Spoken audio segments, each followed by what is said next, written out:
Okay, good morning, folks. We're going to get started. Apologies for the delay. My name is Councillor Brad Bradford. I'm the chair of the Toronto Music Advisory Committee. The clerk has confirmed with me that we have quorum, so I will call this meeting of TMAC to order. Welcome, folks. This is our 9th meeting of the term, and this meeting is being held in person using the city's WebEx technology, as well as members and staff connecting by video conference or calling in. Members of the public are welcome to attend this meeting in person or remotely. And because we're meeting in person and remotely, we ask for everyone's patience with any technical issues that we might encounter.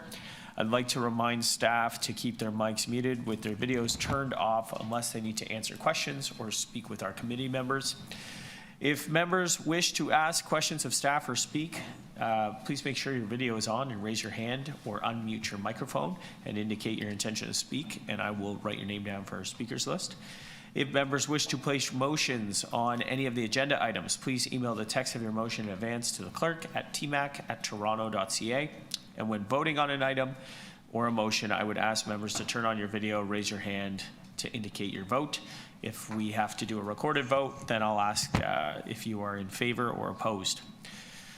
We'll start with the land acknowledgement, and although we are in different locations, the Toronto Music Advisory Committee acknowledges the land we are meeting on is the traditional territory of many nations, including the Mississaugas of the Credit, the Anishinaabe, the Chippewa, the Haudenosaunee, and the Wendat peoples, and is now home to many diverse First Nations, Inuit, and Métis peoples.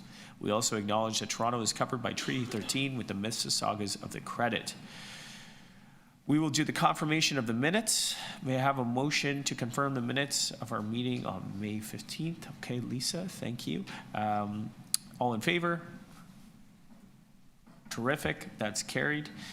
And we will jump into our first item. This is MA 9.1, Arthaus. Did I say that right? Arthaus. Oh, wow, Arthaus. Yeah. Very good. South Asian Music Accelerator. We have Sandy Pandia. No? Is that right? Okay, sorry, apologies. And Ninad Chapathi from Arthaus, and they're going to give us a presentation on the South Asian Music Accelerator support for a holistic and sustainable career development for artists of the South Asian heritage. Welcome, and I'll turn the floor over to you. Yeah, if you hit the button, the red light will come on, and that's how you know you're live.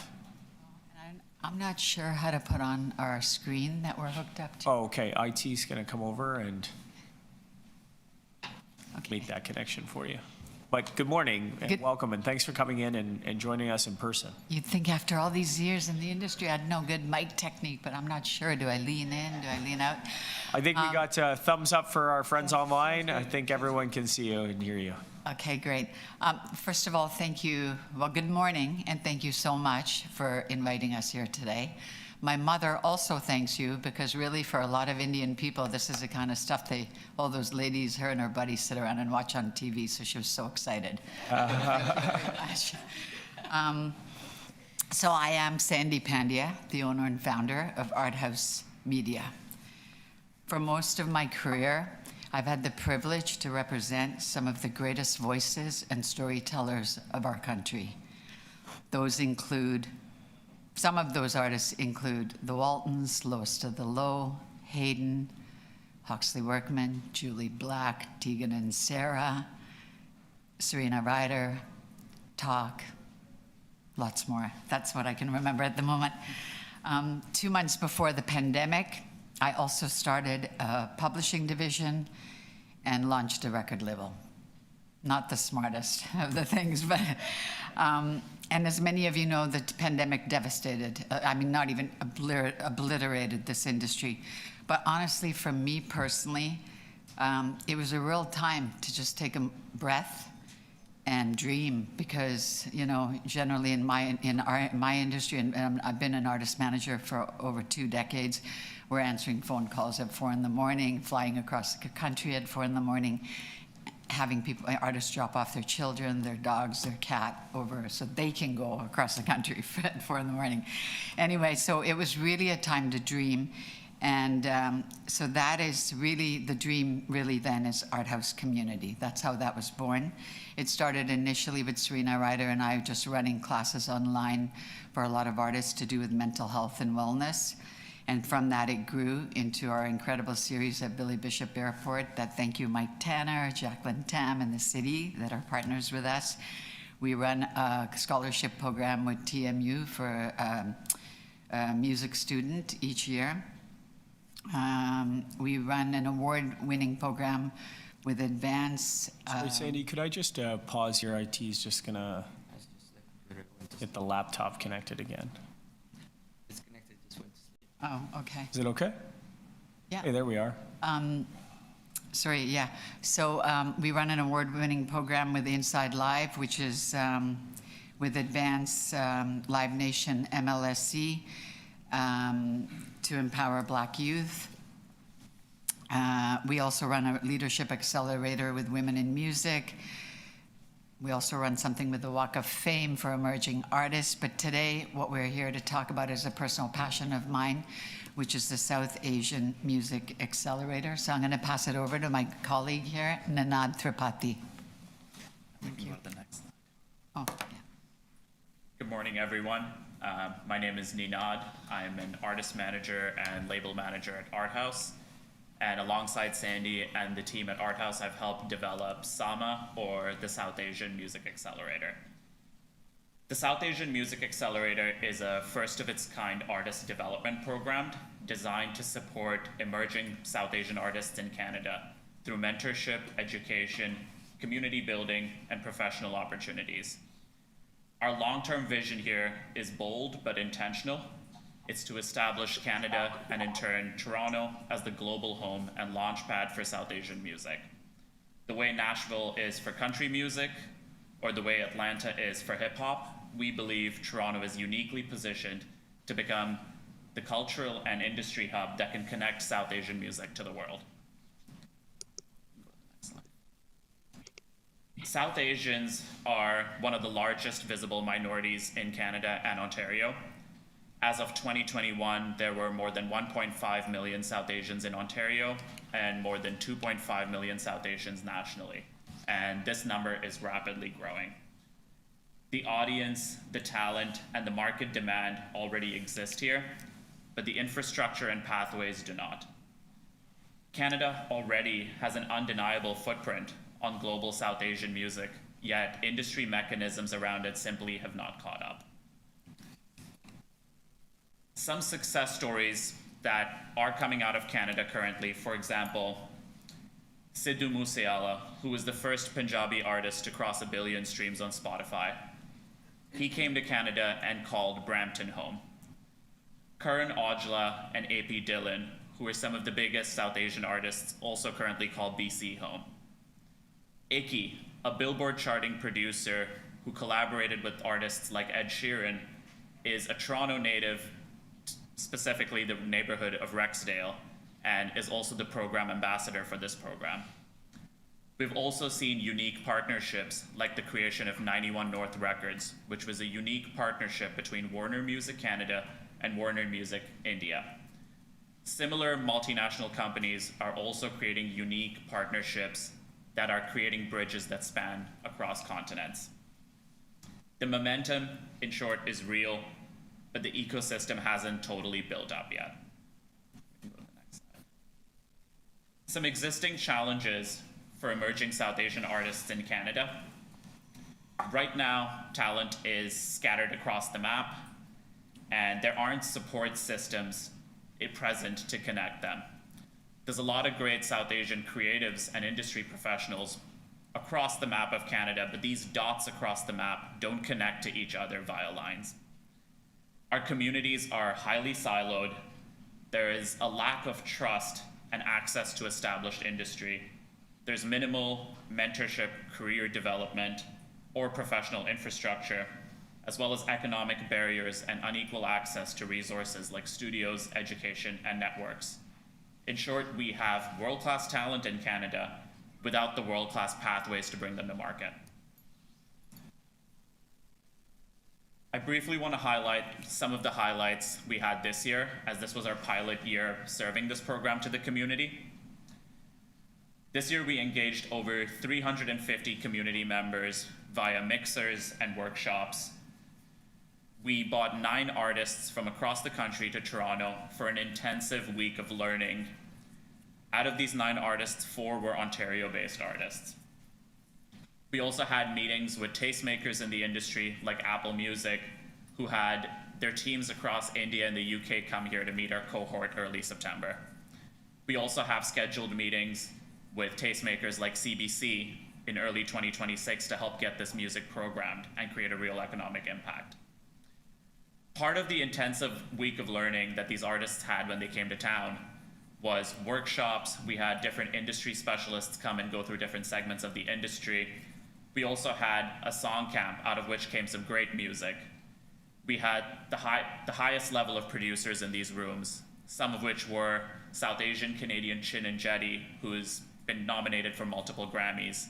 We had folks like Junior T and Mark James, who work with Jesse Reyes. We had producers like Janssen from Scarborough, who have produced for artists like Russ and Jonita Gandhi, and in turn are helping develop the next generation of South Asian superstars.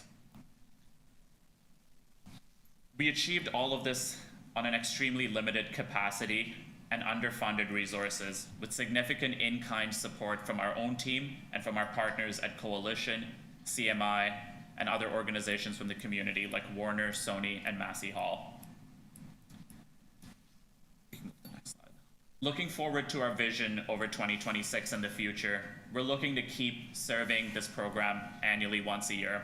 We're also looking to build on an engineer apprenticeship, which we did informally this year, and create actual jobs on the ground. We also have curated presentations and feedback sessions where artists get to come in and play music, where we have A&Rs and label managers from the biggest companies in Canada attend. Our next long-term goal is also the establishment of an annual South Asian Music Summit here in Toronto, a South by Southwest style gathering that brings global industry, artists, and audience into the city, driving cultural and economic returns.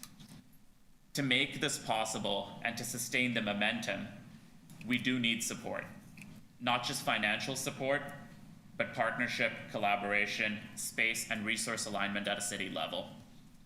We're not here asking for a check today, we're asking for championship, for recognition, and for help ensuring that Toronto builds the infrastructure to lead globally rather than watch that opportunity go elsewhere.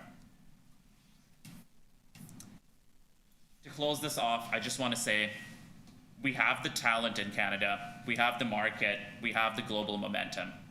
What we don't have yet is the infrastructure and capacity to match the scale of the opportunity in front of us.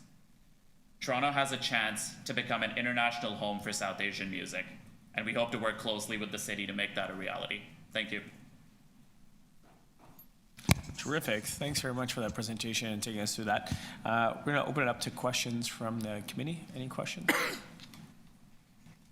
If I can get my screen back on for WebEx. Do I try to turn this off? Oh, no. Oh, no, they got it. Okay. Okay, we've got a couple questions. So Johnny, start with you.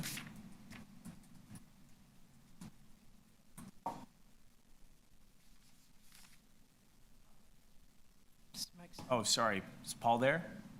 Oh, Paul, yes. Oh, yeah. Yep, sorry. Over to you. I'll take it as a compliment that I look like Johnny.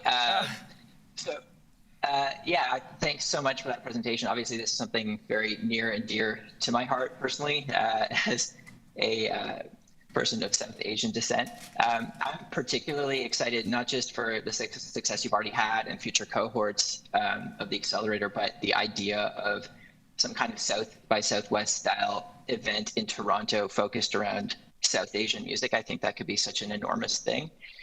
So I'm wondering, could you talk more about what makes Toronto a really logical place to do that? Yeah, 100%. While South Asian artists are found in the smallest Canadian cities and the biggest Canadian cities likewise, the music industry infrastructure really does centralize around Toronto as a hub.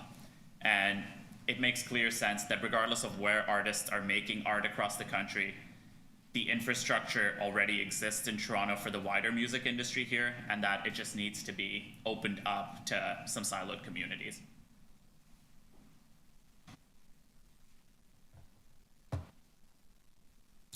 Any other questions? Looking, okay, we'll do Lisa in the room, and then Kim, I think you had your hand up as well. So we'll go Lisa and then Kim. Great presentation, guys. This is amazing what you're doing.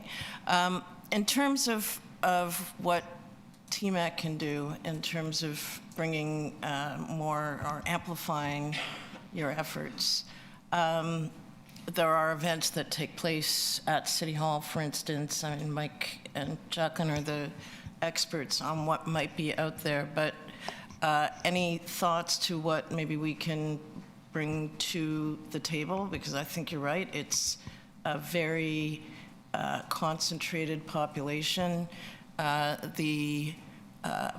included, the talent that exists in this market. I don't think a lot of people recognize that the global effect on some of these South Asian artists. We do a lot of South Asian shows at the Phoenix. I think there's people here that are represented from festivals.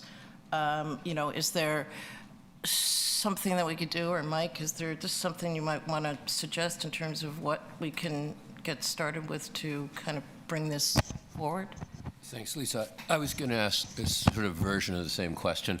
I think maybe it might be useful for us to tee up a conversation afterwards with you guys where we can run through operationally, as far as B2B connections, what you've got and where there may be some gaps or where you'd like to see some opportunities. And we can pool our resources among TMAC members and among city staff cross-divisionally, see, okay, where are they? What can we do to help you build this? 100%. That would be a huge help, and we'd love to dig into that. I think just to add to something Lisa is saying, I myself live in the Indian area. Paula Fletcher is one of the, is our counselor there. But you see all the South Asian, like the festivals, the India Festival or whatever, and that's all programmed with just, whether it's in Punjabi, Hindi, Bangladeshi music. It would be wonderful to have other opportunities, especially for these kids that are coming through our program, to have that opportunity to maybe perform at Nathan Phillips Square or Luminata Festival or something like that, where it's programmed specifically, especially for these emerging artists, because they're really, and as you've mentioned, Lisa, it's the fastest growing music. I mean, these shows sell out just like that when they come. But in our case, because we are nurturing that next generation of those artists, then it would really be helpful to get any and all opportunities for those artists. Thank you. Thank you. That's good. We'll jump to Kim online. Kim, over to you. Thank you. Thanks for the amazing presentation and for all the good work you're doing, Sandy and team at Arthaus. I agree. This is a really important time to be nurturing emerging talent for that export market, which is huge. Like, if Canadians can't figure out how to export their music to those territories in South Asia, it'll be a real shame and a loss of incredible revenue for these artists.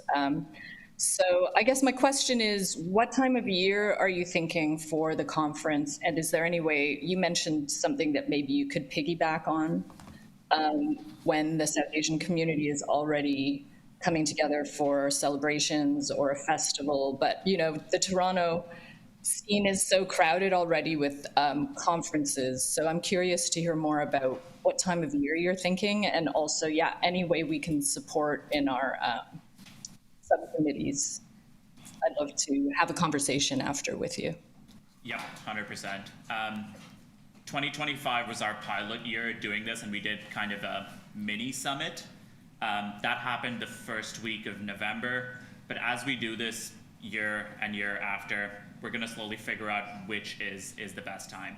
The first week of November worked really well for us. There were a couple conflicts, but we found that the reception was still great. Every room, every event, everything we programmed, the room was still totally packed. And Kim, just part of the bigger dream here, once we've kind of get our legs really going here, is apart from the summit, we would love to do a festival. We would love to do an awards for South Asian music out of Toronto. So that's like that's our big dream. That's our holy grail of the South Asian. Right. Fantastic. Thanks, Kim. And I'm just going to take another spin online, see if there's any other raised hands there on the board. Okay, Umair, over to you, sir. Good morning. Just take it off mute there. Thank you. Good morning, everyone. Ninand and Sandy, thank you for the presentation and the awesome work you folks are doing. As another fellow Desi, I really appreciate the effort and the thought behind the pilot that you've done, and thanks for sharing the details of it. So we are presenters in Toronto that focus a lot on Desi music. I'd love to connect with you and support towards the festival you're working on for next year. Also, identifying some of the grassroots community organizations that are very active in the scene. Working with some genres that might not be very popular but still relevant, which is more towards the classical and traditional music. So would love to connect. I found your email online, so I'm going to shoot you an email now, and hoping to make this conference possible next year. Yay, this is what we're hoping. We could come and just have some of this, these connections. And yeah, I've been looking forward to meet you for a long time, so yay. Well, great. Perfect. That's what it's all about. Thanks, Umair. And one more spin online. Looking for hands. I think we're all good. Here in the room, I think we're all good. All right. Anybody want to speak additionally to the item? Well, okay. All right. Hearing no additional speakers, thank you so much for coming. Thank you so much. Can I have a motion to receive? Sean, all in favor will receive the item. That carries. Thanks again for coming down. It looks like there's follow-up work for us, so we'll be in touch. Okay? Thank you. Appreciate it. All righty. That takes us to item number 2. This is MA 9.2, implementation of zoning and licensing for live music venues.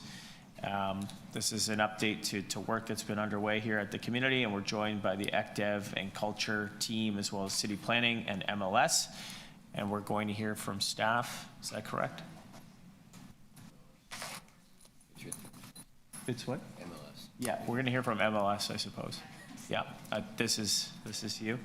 And they're going to be giving an update on the sort of cross-divisional work that's going on right now, and to clarify the zoning and licensing categories for venues presenting live music, including the pieces that we were talking about, readjusted communications and outreach to bars, restaurants, venues, as part of the updated zoning and licensing regulations. So if we can get IT to just give us a assist here on the switching of the tech. Thank you.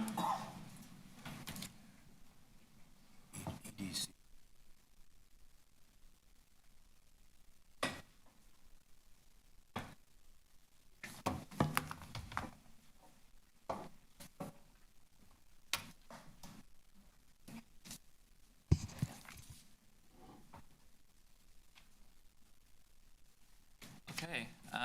Good morning, everyone. My name is Mitch Thibault. I'm Policy and Planning Advisor with Municipal Licensing and Standards. I know I've been here a few times this year, so nice to see everyone. Again, I'm joined by my colleague Joanna Hazelden, who's the Director of Policy and Strategic Support at MLS, and Jordan Vanderhoven, who's a planner with the City Planning team. So as requested by TMAC, we're here to provide an overview and a clarification on a few of the licensing and zoning changes that went into effect on January 1st of 2025. I know we've chatted about this before at this committee. I've chatted with a few of you specifically about issues that you've come across with some of these changes. So we're here to talk about a few requests, both from TMAC and from Council recently, about the work we're doing to kind of clarify these requirements and respond to a few issues and obstacles that we've come across. Great, so yeah, I'll get through it and then we'll have some time for any questions from the committee. Generally an overview, December of 2023, we brought these two reports, both on the licensing and zoning side. We hadn't reviewed these regulations in a long time, did comprehensive consultation, and those amendments came into effect on January 1st of 2025. The purpose of today's presentation, we want to provide just a brief overview of the cross-divisional work that was done with the city to clarify, these licensing and zoning categories and provide specific clarification on the new categorizations for live music venues. And we also want to talk about some of the obstacles that we've come across, including some of the readjustments and enhancements we're doing on communications and outreach to bars, restaurants, and entertainment venues across the city. I would say generally we want to recognize that there have been issues in implementation. I think there has been some inconsistent communication and understanding by operational staff about the new business categories and the need for certain businesses to transition into new categories.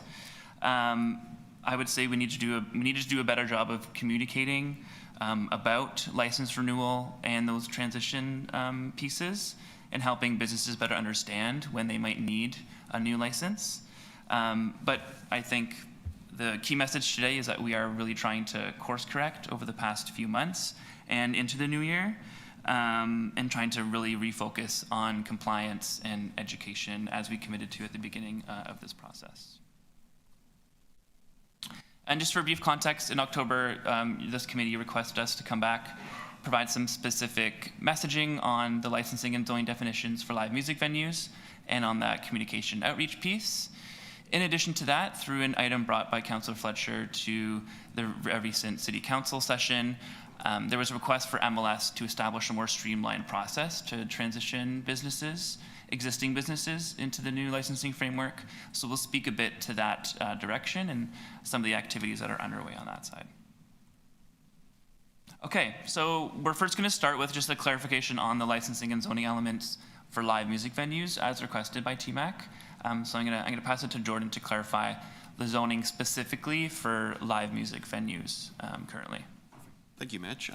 So for the zoning changes that we made through a part of this work that have been enacted and have been live since January 1st of this year, so there's sort of the two key categories or permitted uses in the zoning bylaw that were looked at, particular to live music venues. The first was entertainment places of assembly. So entertainment places of assembly, so I'll sort of go through the definition, basically means premises used to provide entertainment and performing arts such as theater, cinema, opera, ballet, concert halls, or live music venues. With this definition, the key changes that we made were that we added performing arts and live music venues to the text of the definition. We've also made note that food and beverages can be offered for sale, so that formerly was not in the definition of an entertainment place of assembly. And then we also clarified that a place of assembly is not an entertainment place of assembly. So a place of assembly more so refers to establishments geared towards social, cultural, educational, trade events, banquet halls, convention centers, and such.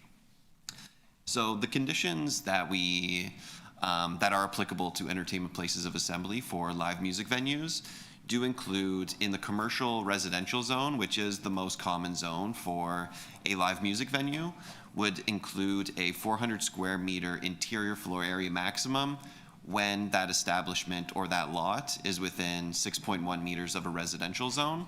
So that is something that was carried forward from the previous regulations, but it's sort of a key element of live music venues in the commercial residential zone, which is the most common zone for a live music venue. And there were some other minor things to sort of note here. In the institutional education zone, an entertainment place of assembly must be in association with a post-secondary school. And in the open space zone, an entertainment place assembly is permitted, but it must be in combination with a park or agricultural use. On the other side of things, sort of the permitted use for an eating establishment. So for an eating establishment, we didn't change the definitions at all, so they're still sort of remain as is. Places that are restaurants and bars, pubs and whatnot. Can I just get you to pause for a second while IT helps us get the slide back up.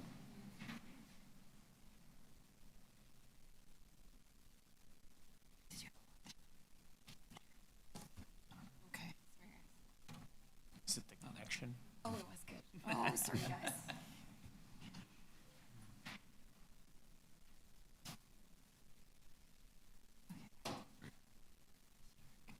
Sorry. There we go. Thanks. Back to you, sir. Perfect. Yes, the good old unplug and plug back in. IT experts over here. Yeah. Did you try turning it off and on? Yeah, I guess that was step 2. Yeah. So yeah, sort of building on where live music venues and sort of the changes that we made to the zoning bylaw. The second sort of key change that we made were to eating establishments. So for eating establishments, we didn't touch the definition at all. It still remains what it typically is: bars, pubs, restaurants, those sort of venues. We increased, so formerly in the bylaw, we only had a 6% floor area maximum permitted for stages, dance floors, DJ booths, sound rooms. We upped that to 25% of the interior floor area. Can be used for those spaces, the entertainment use spaces. And this 25% bump is included in the commercial residential zone, all good, the open space zone, and certain employment zones. And sort of those employment zones would have to abut a major street, and that employment zone would also have to have a eating establishment as a permitted use. We also maintained the 6% maximum limit for other areas of the city or other zones in the bylaw, which would be the commercial local zone, which is more so smaller commercial developments within neighborhoods, and also for employment zones that do permit eating establishments but do not abut a major street. So there are certain areas in the city where sort of the 6% entertainment area maximum is still applicable. And so, yeah, those were the 2 key changes related specifically to live music venues through the zoning bylaw. So, thanks. Thanks. Wonderful. And specifically on the licensing pieces. So previous to these changes, there was not a specific license category for live music venues. There were some businesses licensed as public halls, but there was not any clear definitions or operating requirements for those businesses in our bylaw. So with the changes, an entertainment place of assembly license category was introduced, and the definition is provided on the screen here. We really wanted to expand that previous public hall license category and make some clear distinctions between a bar, restaurant, and a live music venue. So that's really focused on a performing arts space that has live music performance or that provides spaces to host entertainment events. The operating requirements are on the right-hand side there, noting that lines should be regulated, as well as notification of any changes to liquor license, as well as submission of an insurance policy. So those are the general operating requirements for this updated business license category. And there is a kind of expanded activity component of this, that if there is higher occupancy, or if the business is open past 12 a.m. for a majority of its operating days, there are a few additional administrative plans, including a noise control and patron management plan, that are required for those establishments, that essentially are just trying to be a bit more proactive about regulating potential community concerns as a result of some business activities. So the second part of this presentation and update is about the communications and outreach that were done as part of these bylaw updates. I'll note some of the things that we did do in 2024 and 2025, then noting a few enhancements that we are trying to make as we continue on through this transition. So of course, we made changes to all our city communications materials, web pages, and we conducted staff training on the new framework to make sure staff understood what was going to be implemented on January 1st of this year. In addition to that, the city developed a license finder tool to help business get a preliminary understanding if they might need to move to a new business category. In addition to that, we did some communications campaigns, as well as public info sessions and communications through industry newsletters to make sure folks were aware that these changes were going to come into effect at the beginning of the year. A specific note on some of the communications and outreach enhancements. I think we've heard from some venues that they maybe weren't aware of the changes, or they may have gotten inconsistent communications from staff about what sort of changes needed to happen to their business licensing process. So a few notes here, we have reissued communications and training recently with our enforcement staff to remind them both of the licensing and zoning changes that have came into effect. I've also been working with the Economic Development and Culture Division on specific training and education on the state of live music venues in Toronto and their history and business processes, because just making sure that education is going both ways. In addition to that, MLS is also working to launch a call center for business licensing at the beginning of 2026 to provide a bit more of like a live response to any licensing inquiries that do come through to the city. Lastly, we just wanted to speak to the item that was brought by Councillor Fletcher at City Council recently about some of the issues on the transition as part of this, transitioning existing businesses into this new regime. So MLS is working with our divisional partners to develop a more streamlined process for situations where existing businesses are required to move into a new business licensing class, really streamlining some of those application requirements to support a change, and also enhancing the referral process between different divisions and also internally within MLS to provide better education and really focusing on providing consistent advice. So these changes, impacted approximately 14,000 businesses. But I think now, as we're coming towards the end of the year, there is probably around 75 to 100 businesses that we really need to work with them in a more dedicated way to focus on some of the obstacles or issues that they might have been having with staff, and make sure that we have a clear path forward to compliance, and making sure they're aware of what licensing and zoning rules are applicable to them. In addition to that, EDC has also launched a red tape hotline, and we're gathering a lot of data about potential licensing obstacles and issues. And EDC will be reporting back along with MLS's support in Q2 of 2026 on that red tape hotline per council's direction. I'll also just note that MLS will be reporting back early next year on many of these actions to try and improve the licensing and permitting process. We developed an action plan earlier this year that we really want to focus on reducing burden, red tape, and making sure we're streamlining our processes as much as possible. And generally, we'll want to report back on the things we spoke about today on, enhancing the transition to this new regime, as well as some of the improvements we're trying to make on the training side. So there's a few more resources there, and I'll note that the toronto.ca/redtape webpage is where you can submit any complaints on the city's business licensing processes and other processes. But for that, I'll stop there for the presentation, and we're happy to take any questions. Thanks very much, Mitch. Joanna, Jason, thanks for joining us again. Jordan, sorry. Do we have any questions? We start outside committee. Oh, we have speakers. Oh, we have folks deputing on this. Fantastic. All right. Are they in the room? We have a couple deputants, and then we'll get to you. So the first speaker we have, and we're looking online, Daniel Tate from Integrity TO.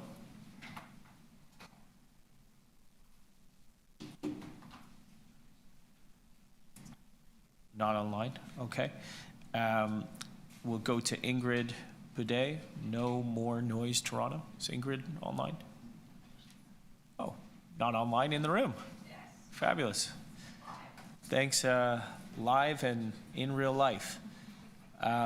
Thanks for coming down.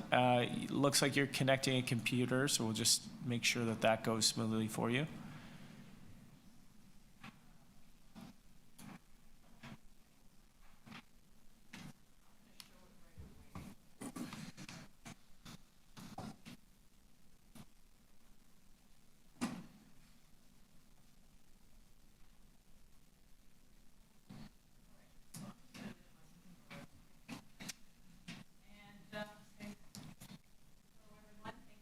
Pleasure to be able to share our thoughts on this item. And I'm going to start. So my name is Ingrid Boudet, and I'm founder of No More Noise Toronto. And we are looking to keep sound in the place that it was intended for. And we are very much striving to reduce unnecessary noise, but also noise that could possibly be managed better. So I'm going to start. This book was recommended to me, How Music Works by David Byrne. And I'm just going to read a little passage for you here. It's right from the preface. And he talks about context. Early on, though, I realized that the same music placed in a different context can not only change the way a listener perceives that music, but it can also cause the music itself to take on an entirely new meaning. Depending on where you hear it, in a concert hall or on the street, and I'm going to add, or in your home, or what the attention is, the same piece of music could either be an annoying intrusion, abrasive and assaulting, or you could find yourself dancing to it. I've danced to the Talking Heads many times. How music works or doesn't work is determined not just by what it is in isolation, if such a condition can ever be said to exist, but in a large part by what surrounds it, where you hear it, and when you hear it. And so with that, I'm going to go to my presentation now about urban context. So we want to be social. We're social creatures. Music has been a part of our lives forever. It is how we connect with people. But now we are getting into more dense cities. And so what's happening is that where you have social areas and where you have music and dancing and all that other kind of stuff, generally people live very close by, especially in the urban context. And so this is where in our homes, we want to be able to restore, we want to be able to relax, we want to be able to enjoy our balconies. And that is becoming more difficult in our urban world. And so here, I didn't get to see the presentation in advance, so I'm just going to speak on what we've been speaking about a number of times, which is the Level 1 Noise Control Plan. And so this is for eating and drinking establishments, what they need to provide.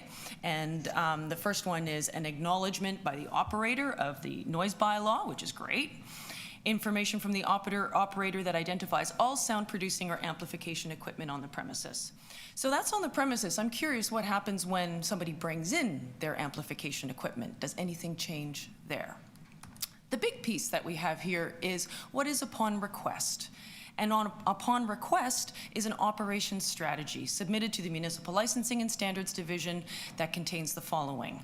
And all of these 6 items are really basic things that anybody who has a business that has amplified sound should be able to list quite quickly. How and when the operator will monitor noise levels, what action the operator will take to alleviate excessive noise, how and when the operator will monitor the exterior of the premises, what process the operator will use to engage with nearby residents, what process the operator will use to respond to persistent resident complaints, and what actions the operator will take to educate staff on implementing the operations strategy. And as I was doing my research, the form is already there. It's already online. This is the Level 1 the Level 1 application, Noise Action Plan application.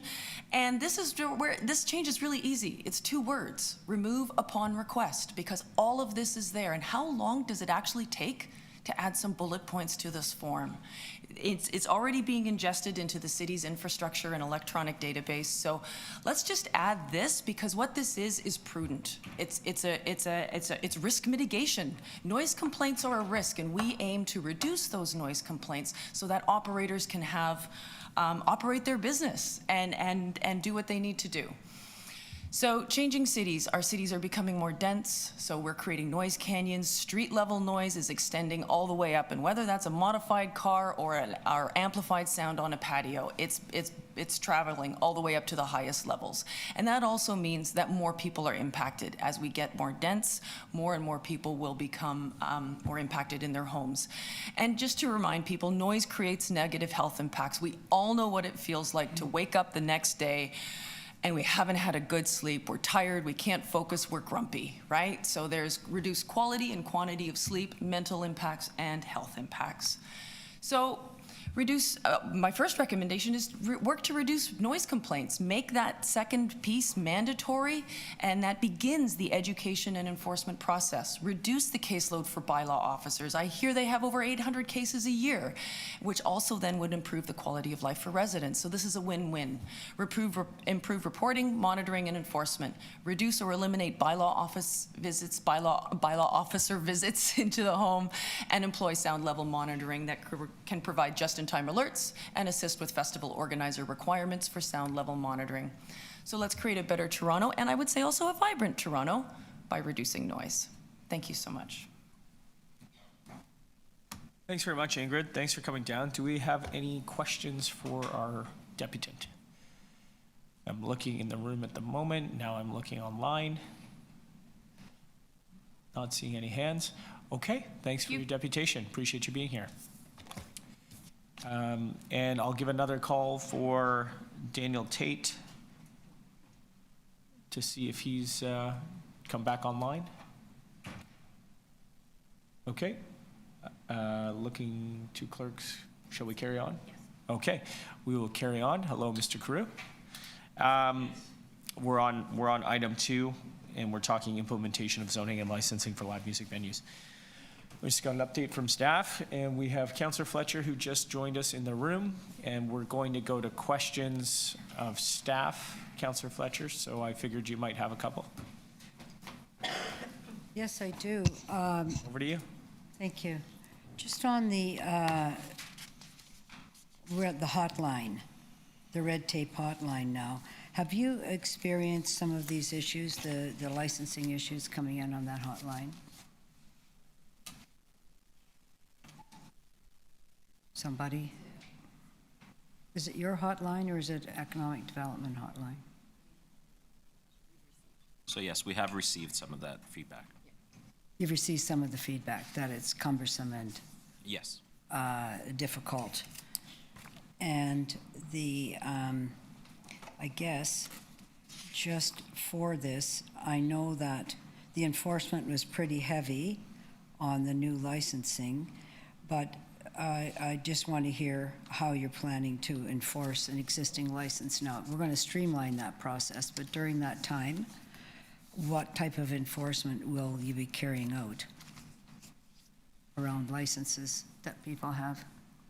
Through the chair. So MLS does use a progressive enforcement model where our first priority is educating licensees into how to come into compliance. What we've recognized through the transition into this new license regime is that that piece of education does need to drag on for longer than it has been in order to assist those licensees that are trying to come into compliance to come into compliance. And that is our goal, and that'll be the priority through enforcement. But the onus seemed to have been on the licensee, as far as I know, rather than the city as who's doing the license. So are we going to flip that so people that are just trying to run a business and have a million balls in the air, unlike city staff that have one job, that won't be the case? It won't be looking like harassment and special attention any longer? Through the chair, that is our goal, is to move to a system that doesn't put the onus on the licensee to navigate this, and instead for us to be able to transition them over.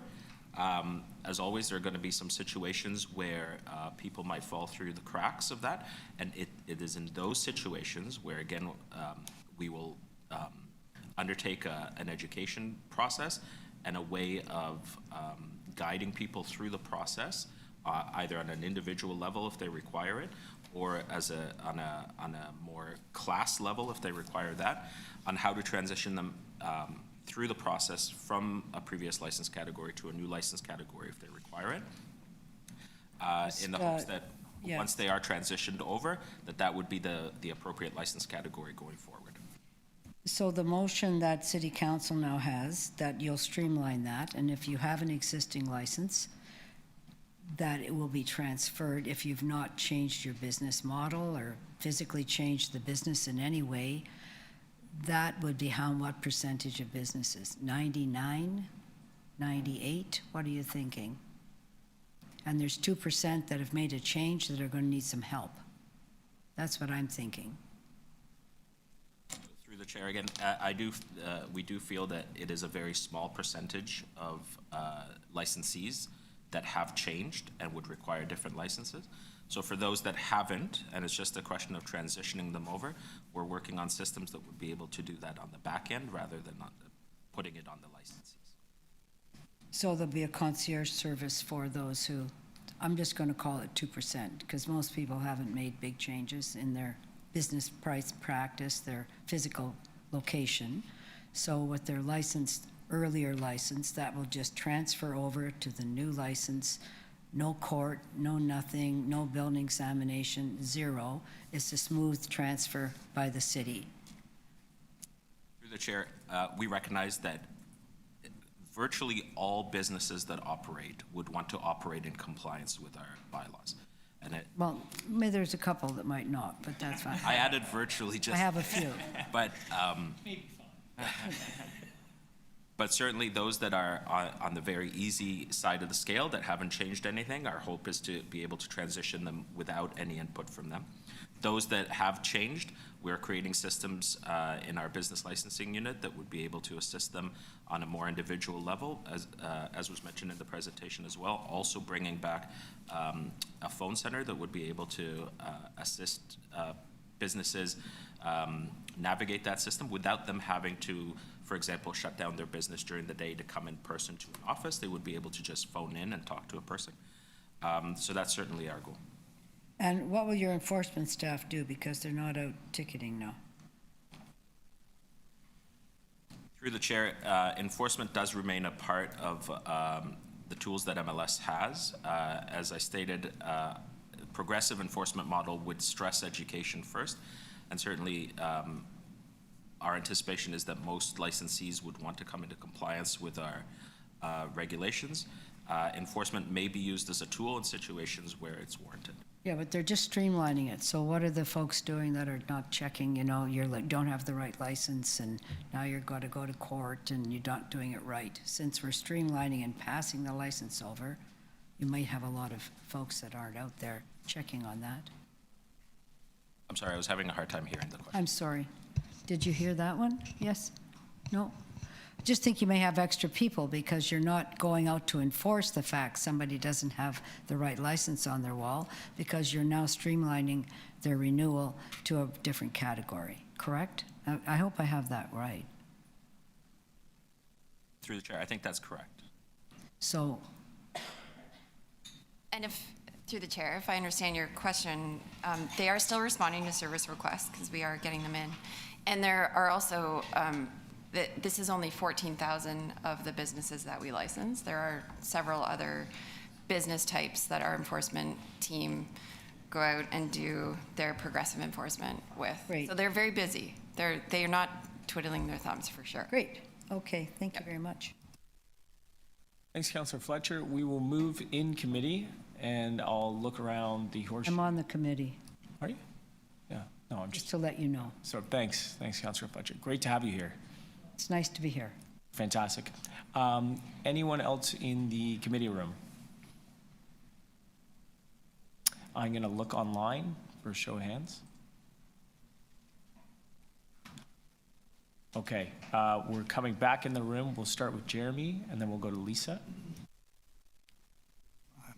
Hello. I'm just wondering if there's been any effort for venues to grandfather in existing venues that have been around for a long time and maybe don't perfectly fit the new rules, and if that's happening, or how flexible that is, or is it just a hard stop? Everybody has to go exactly, and there's no flexibility. I can speak to that from a zoning standpoint. So there are permissions from the zoning permissions. If you had something that's lawfully existing, you have a previous building permit, some sort of evidence that a business or a use that's on a lot that maybe, at least from the zoning side of things, isn't permitted under the current requirements. There's, it's called illegal non-conforming permissions through the Planning Act that allow for that existing use or business establishment to sort of remain if they've been operating under the sort of previous permissions. Maybe they have a minor variance from a previous zoning bylaw, building permits related to that property, and that sort of building permit is still being operated as shown there. So there are permissions from the zoning standpoint. I can't speak to licensing, but from a zoning standpoint for business to remain if sort of that evidence is proven that it is lawfully existing and was permitted to be there from the get-go.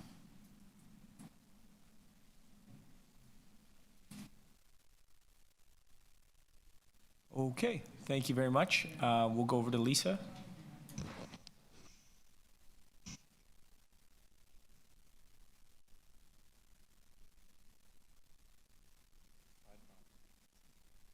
Oh, wait.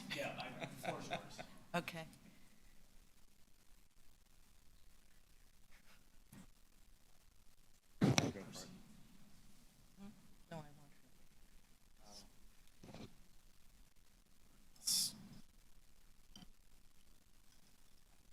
Sorry, guys. Could we, Councillor Fletcher, Jeremy, could we just do that offline separately? Thanks. Well, not in the middle of the floor. That would be appreciated. Thank you. Okay, we will give Lisa our full attention. Over to you. Yeah, I do just want to make a comment as being part of the live venue committee that there has been some really positive work being done with MLS and city planning to get the process right.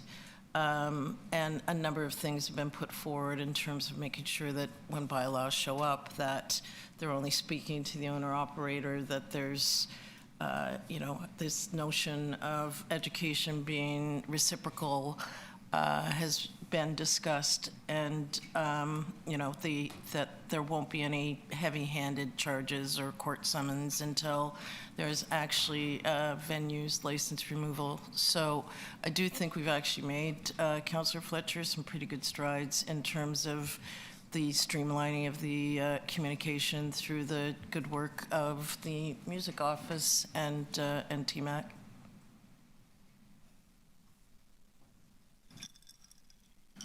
Thank you for that. Good comment. John Carew. Thank you, Chair. Just on the legal non-conforming, which I believe I brought up at the last meeting, it is out there, and thank you for clarifying that. I'm just wondering whether there is actually a trickle-down effect to MLS when a site or an operator is deemed to be a legal non-conforming.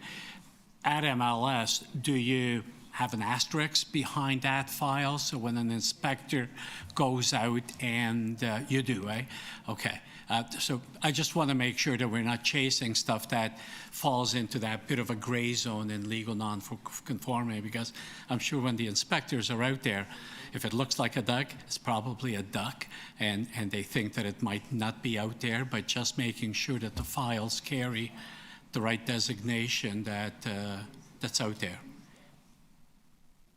Either of you, doesn't matter.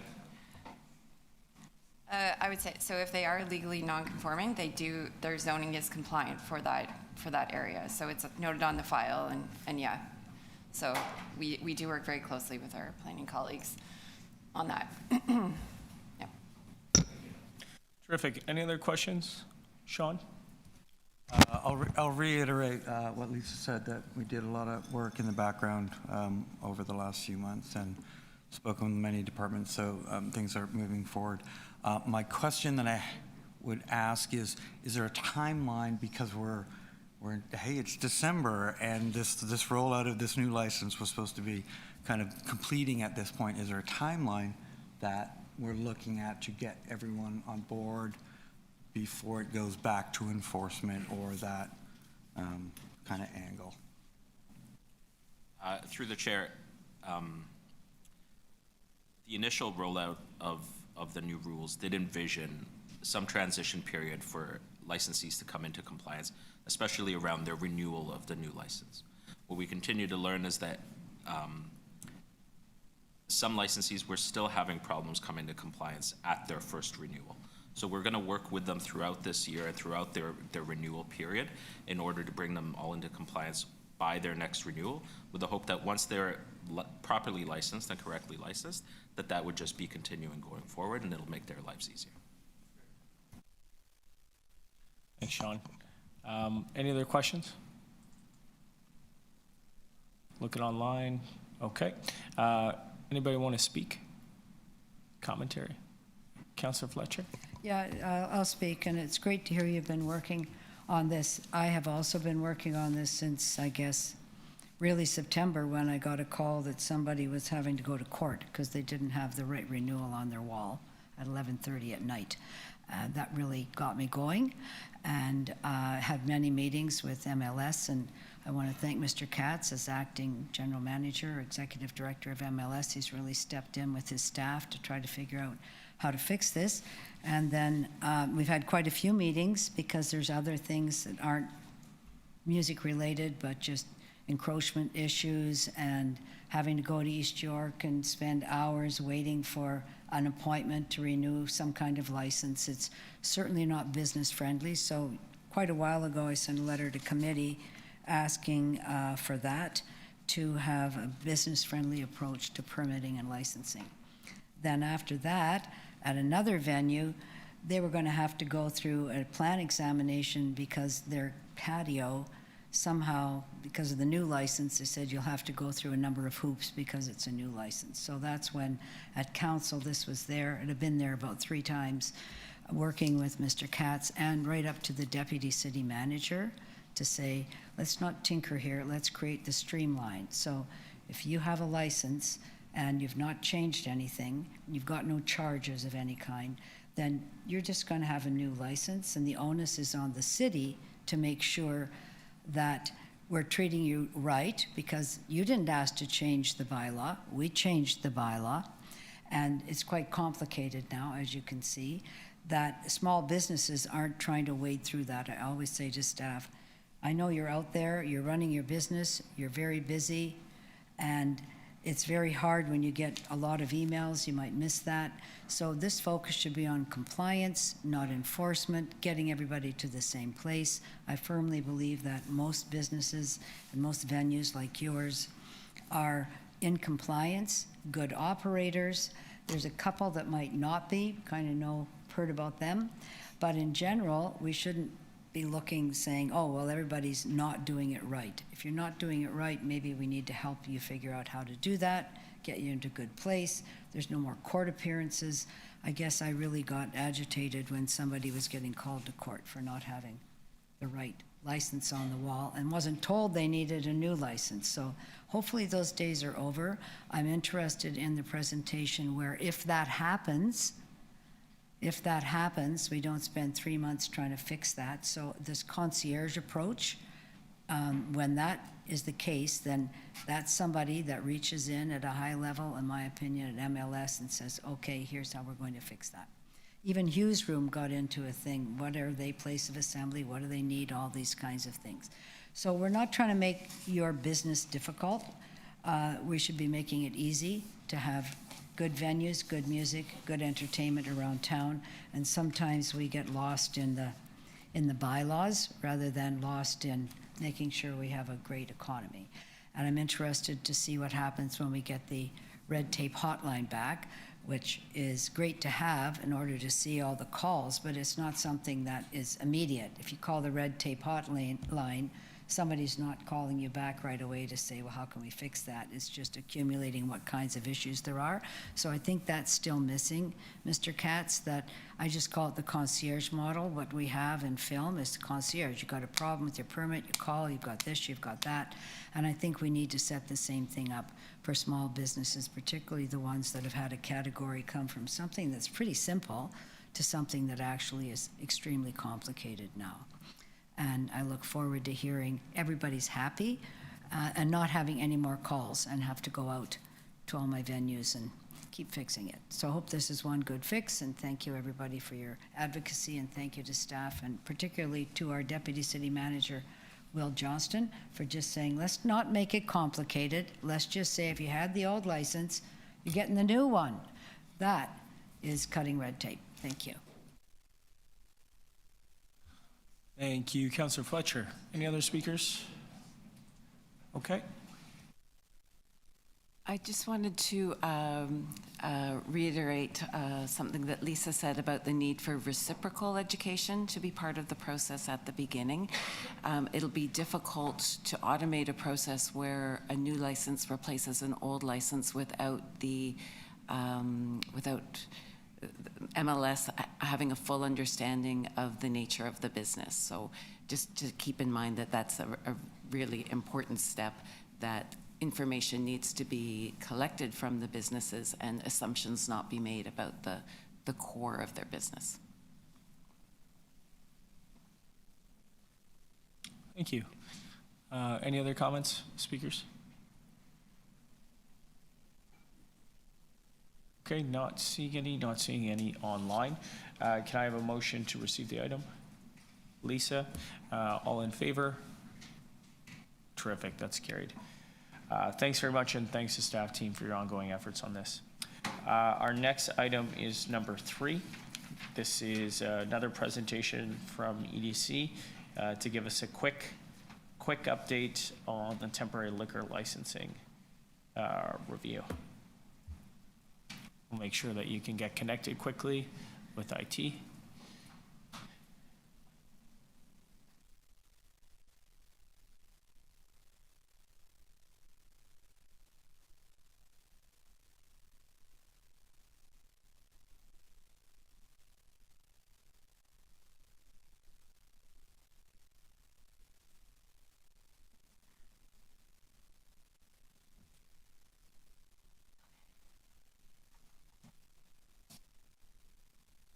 Okay, so good morning, everyone. Thank you so much for having us here with you today.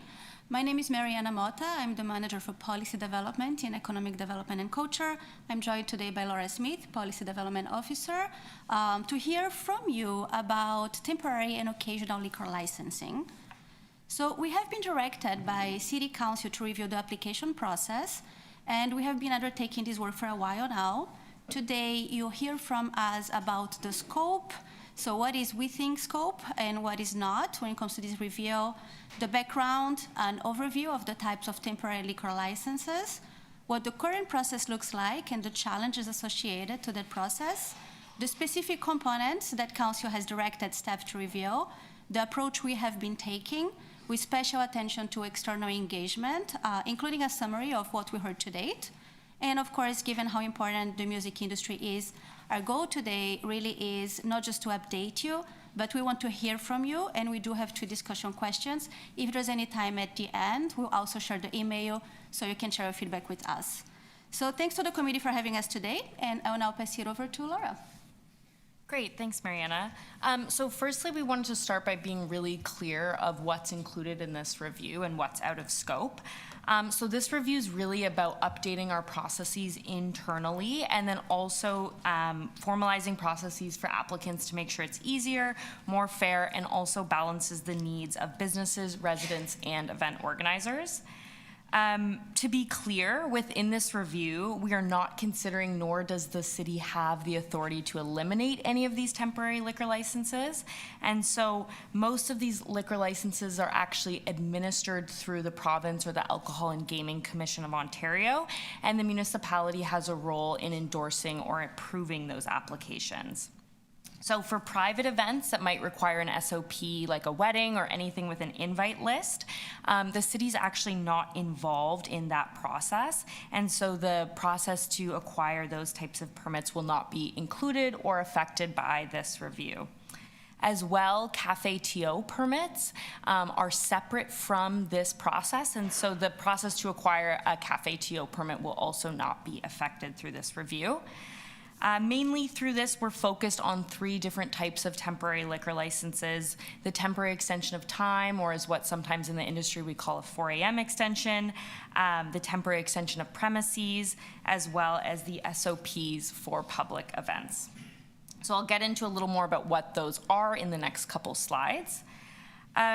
We wanted to first give a little bit of background. So under the Liquor License Act, temporary liquor license extensions and special occasion permits, or SOPs as we call them, must be approved or endorsed by the municipality as an event of municipal significance. Unfortunately, the Liquor License Act doesn't define municipal significance, and so right now that's kind of being determined by the individual ward councillor who receives these applications through their office. The city clerk first receives these applications, reviews them for completeness, and then circulates them to the local ward councillor where the event is taking place. And then the councillor will use their own judgment or rationale, possibly based on feedback and advice from divisions, on whether they'd like to endorse that application. Through recent items, City Council requested more clarification to this process and clarification around the term municipal significance. So as I mentioned, there's 3 types of licenses included in this review. The first is the temporary extension of premises, which is where a permanent liquor license holder can apply to temporarily extend the licensed area that they're able to serve and sell alcohol. This can be both indoor or outdoor, and the clerk generally actually approves directly the extension of premise for outdoor spaces, whereas for indoor spaces, again, that would need that endorsement of municipal significance. So we see these are often used in street events where businesses can extend the area they're able to serve alcohol, sometimes at taste events. And then the next license is the temporary extension of hours, which again is available to permanent liquor license holders, and they can apply to temporarily extend their license hours either before 9 a.m. or after 2 a.m. And for these licenses, the city clerk must provide the endorsement of municipal significance. Then lastly, we have the special occasion permit. The city is only involved in these when it is a public event. So if it's private and it has an invite list, then the city does not review these applications at all. Public SOPs are often used for things like art shows, festivals, markets, and for these as well, it's anyone can apply for it. You don't need a permanent liquor license. Under the current council-approved process, these applications are submitted to the city clerk. Many of you are probably familiar with this process as you may have had to do it for your own venue in the past or as part of a festival. But you submit it to the city clerk. The city clerk will then review it, circulate the application to the local councillor's office for non-objection. The councillors can then consult divisions for information and then will inform the clerk of their decision whether they'd like to endorse the application or not. The clerk will then notify the applicant, and for certain instances, the applicant will then forward that municipal endorsement to the AGCO, or the Alcohol and Gaming Commission of Ontario, for the final review. Under this current process, there's a number of challenges that have been identified by stakeholders as well as by council. First, we've seen that there's a growing demand for SOPs and temporary extensions across the city. So now the number of applications the city is receiving has outpaced what we were doing prior to the COVID-19 pandemic. As I mentioned previously, there also is an unclear definition of what municipal significance means from the province, so often councillors are left to interpret this however they see fit. Also with this application, it's a bit of an anomaly at the city as there aren't standardized timelines or a process for review, and so this can create challenges of uncertainty for applicants. We've also heard that there's more concerns around nuisance, liability, and safety when approving and looking at these events. And then also there is an opportunity for more clarity for applicants and consistency with other city event permits. Specifically, council also recognized some of these challenges as well.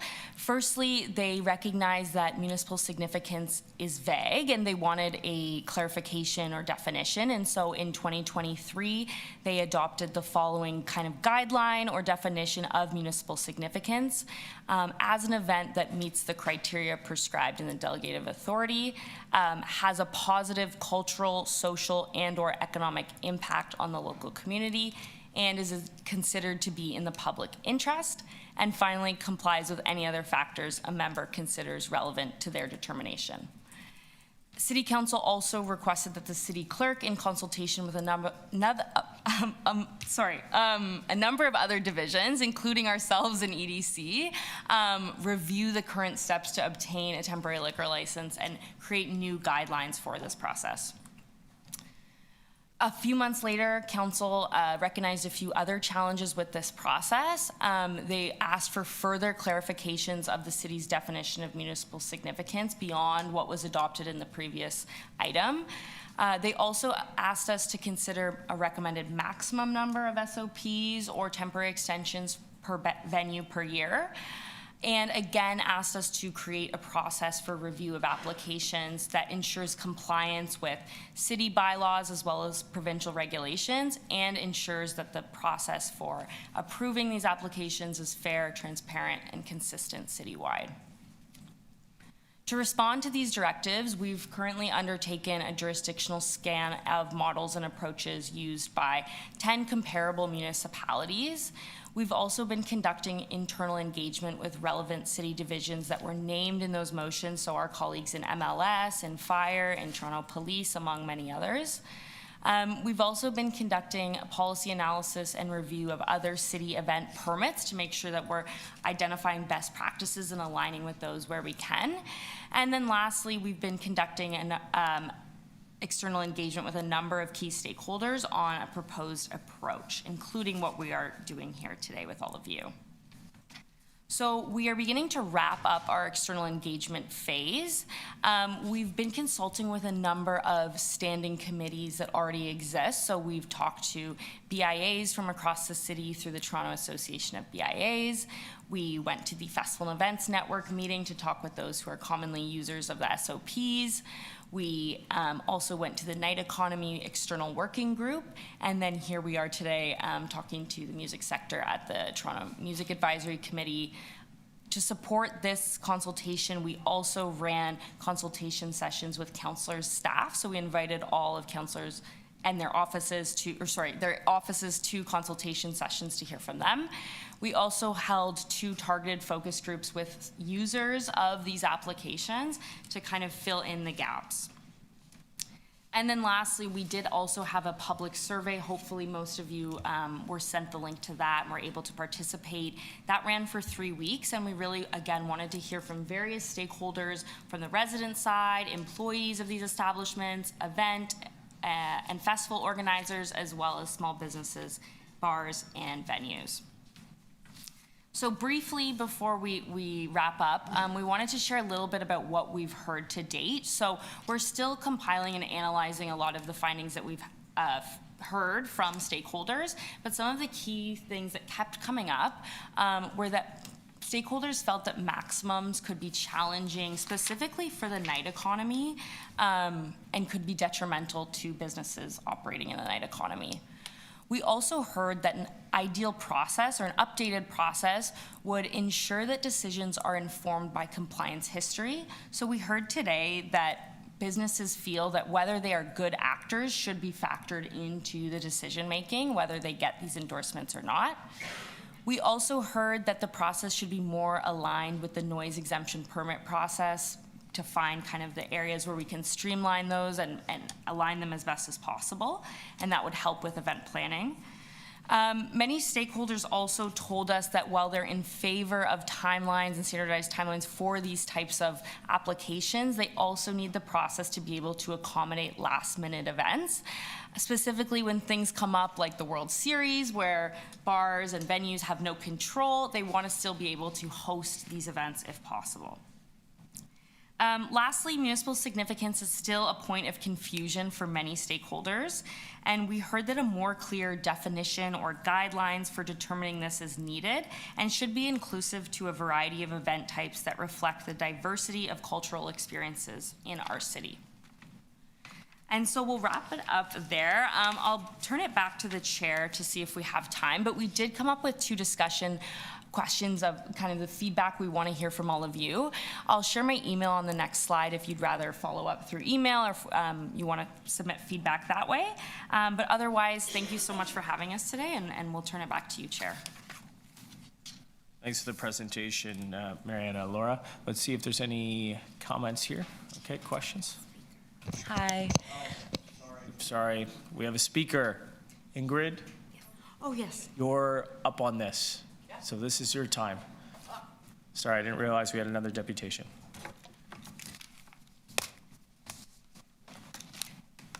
Are you connecting as well? We'll just have IT ready in case you need help connecting. Yeah, it should be good. Plug and play. I'm gonna do it all.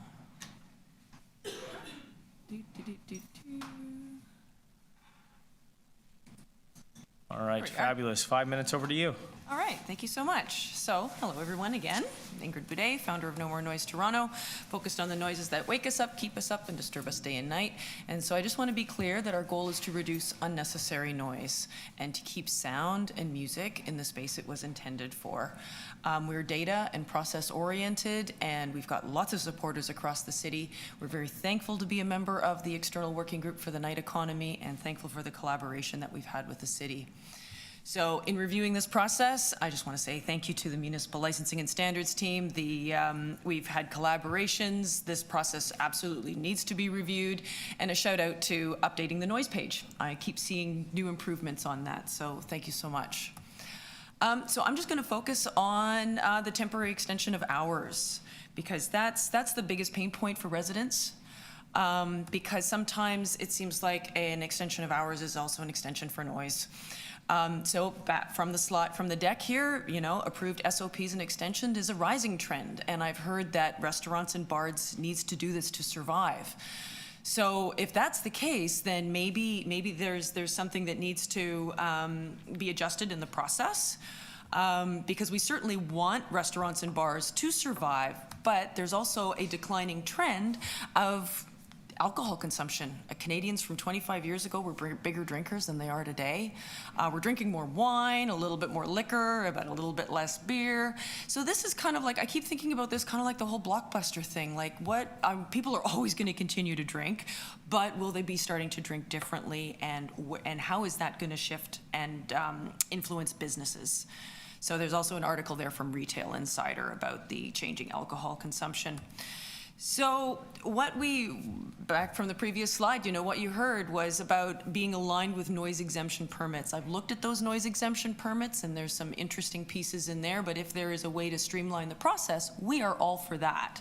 But what we're not for is that an hours extension seems to maybe, for some operators, seems to be a noise bylaw exemption. And I hear from people that outdoor patios and all of these kinds of spaces, the sound travels up. And so they are kept awake by patios that are extended, have extended hours of operation. So extended hours can equal extended noise. As per my previous deputation, level 1 noise control plans I don't think are adequate. Bylaw officers are off at 2 a.m. So when businesses are open until 4 a.m., where do residents go? How is that solved? And again, noise travels up and bounces around, and there's more people in tighter areas. So when you have those ground level patios, that sound travels all the way up. Again, the noise reporting and enforcement process is not working adequately. I would say should modify that slightly. It's working somewhat, but could certainly be improved. But the number of 311 reports is not an accurate representation of the problem because of the enforcement process. People just don't feel that it works. So I don't think that's an accurate representation. They've stopped reporting amplified sound.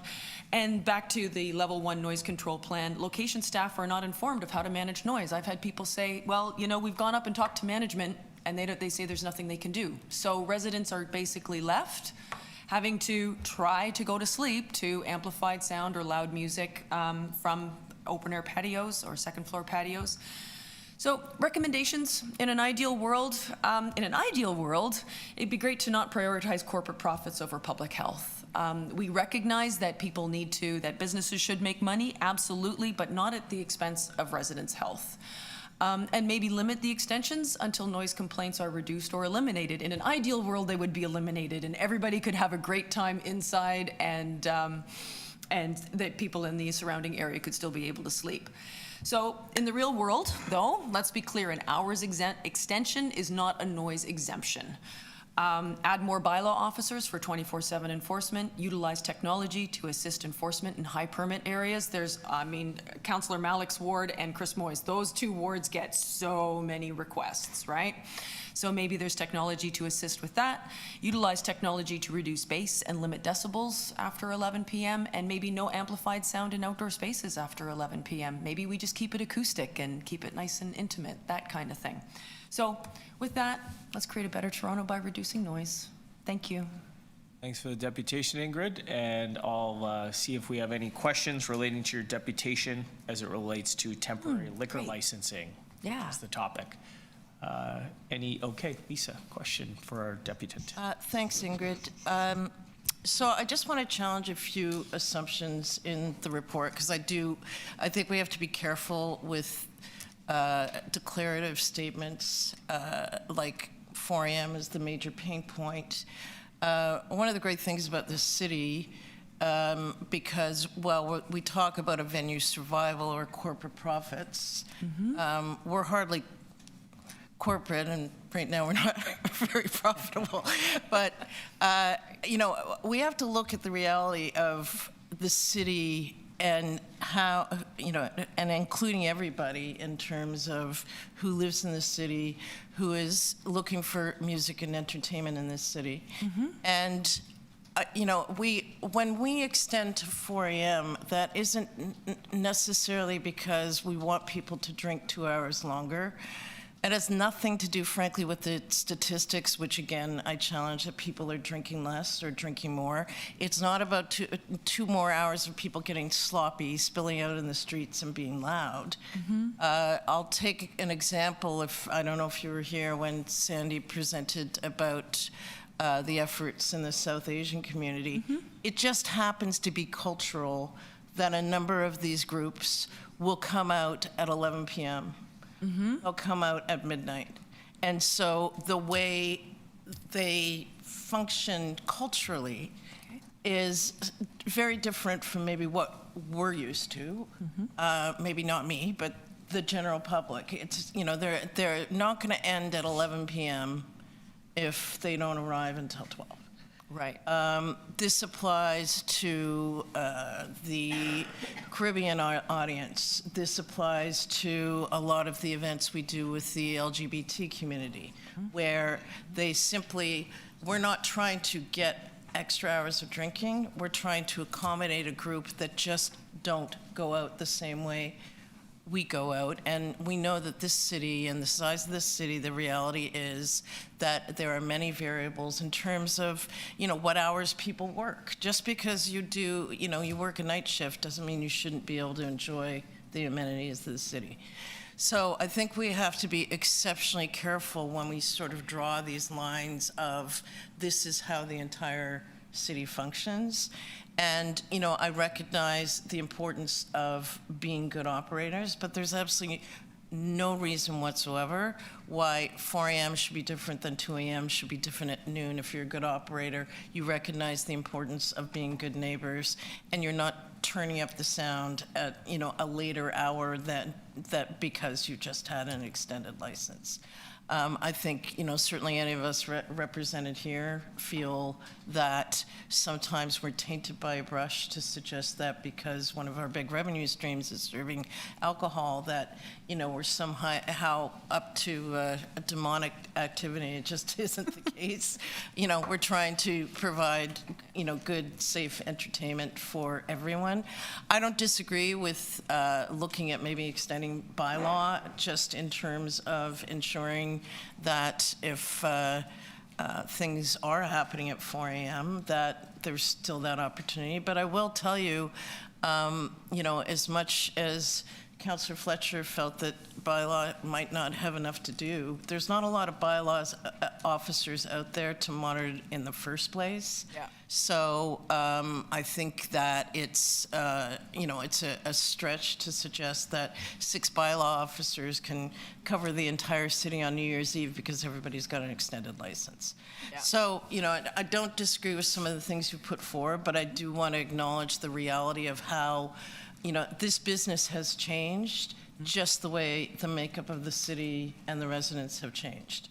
You know, we're not the culture that Toronto was 10, 15, 20 years ago, and we're very much about trying to be inclusionary with our programming, which 100% does mean it goes into later hours. Yeah. So to respond, thank you. Thank you for that clarification. Thank you for that context setting. As people who aren't familiar with how businesses operate like this, it's important that we share both sides of the story and that we understand. And so again, I want to clarify that we're not against the sound being produced or the events or that kind of stuff. We just want to keep it in its space. And I think that's the biggest thing. And so, yes, municipal licensing and the noise bylaw team, they're overworked. Their processes aren't, to have 2 bylaw officers visit somebody in their home twice at night when there is a report, that's intrusive. And so this is where our goal is just to raise the awareness of noise pollution and to shine the light on where things can be improved, because if nobody shines the light, then they won't be improved. But absolutely, that if there's venues and cultural events that need to happen in those early morning hours, great, absolutely. But let's make sure that anybody who didn't pay a ticket and didn't want to attend isn't part of the party. And I think that's just where the line starts. But thank you, Lisa. I appreciate that. Yeah. Thanks very much. Any other questions for Ingrid specifically? Nice. Hi. I also want to challenge a couple of the assertions that you made, including when you said that the 311 complaint numbers aren't accurate. And if that's purely anecdotal, I would counter by saying I personally anecdotally feel they're not accurate because they're inflated by many people repeatedly, same people repeatedly making noise complaints. So I'm wondering where you're getting that data from. And if it's not database, maybe we can have MLS weigh in on that as well. Yeah. So I go to the 311 open data portal, and I have a look at that, and I look at to see what the data is, and I actually went through 2019, 2020, and I downloaded all of that information and had a look. And the complaints are actually kind of almost staying the same, I would say. But where I'm going from, where I get that information is when I look at the number of complaints over time, and then I also look at what I hear from people, and the number of people that have made reports and they never heard back from the municipal licensing and standards team, or they had 2 officers show up inside their home to get a loud measurement and the venue was quiet, so then they had to come back again. And so they go through this process and they're like, I give up, I'm not doing this because it's so intrusive. I'd rather leave, put earplugs in, suffer through it, that kind of thing. So that's where I'm getting that is kind of from the public and the members that I have kind of going, I've tried and I give up, And how big is your membership exactly? So we've got thousands. I mean, I've got over 1,600 on my newsletter, and then we've got followers on Facebook, and we've got, the social media channels as well. So it's more of a following rather than a membership, you would say, maybe?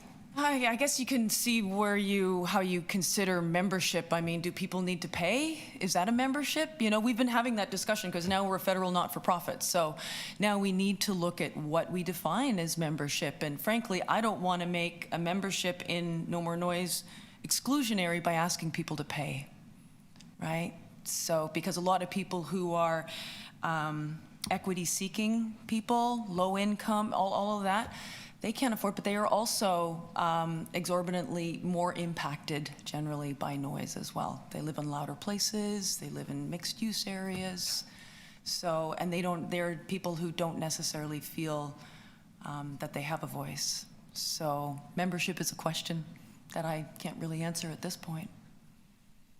Yeah. Thanks very much. Any other questions for our deputants? Sarah. I love the conversation. This is good. Hello. Just a general comment, but just Ingrid on a point. Membership doesn't have to cost anything. The Session Toronto members don't pay anything, so just doesn't have to equate to cash.